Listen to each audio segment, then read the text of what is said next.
Hello, আসসালামু আলাইকুম আপুরা। এই যে আমি জুসটা ঢেলে ফেলছি আমার গ্লাসে। এখন আমি পানি দিব। এটা অনেক বেশি টেস্টি, অনেক বেশি ইয়ামি। মানে এটা একবার যদি খাও, এটা টেস্ট ভুলতে পারবা না, কোনোভাবেই ভুলতে পারবা না। এটা এত মজা। এটা যারা পা থেকে ফর্সা হতে চাচ্ছ তাদের জন্য মাস্ট মাস্ট মাস্ট।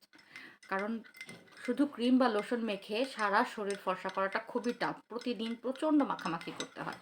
তুমি যদি মনে করো মাখামাখি ছাড়া আমি খুব ফাস্ট ফর্সা হয়ে যাব, বা আমার এত মাখামাখির সময় নেই, কষ্ট করতে পারবো না, আমি তাড়াতাড়ি ফর্সা হতে চাই এবং আমার সারা শরীর ফর্সা করতে চাই, তোমাদের জন্য অবশ্যই অবশ্যই এই জুসটা যদি তোমরা নিয়মিত কনজিউম করো, প্রতিদিন অন্তত একটা করে প্যাকেটও যদি খাও তোমরা, তোমাদের মানে তোমরা এত লেভেলের ব্রাইট হবা। এটা কিন্তু আনলিমিটেড ফর্সা করে। এটা যে তুমি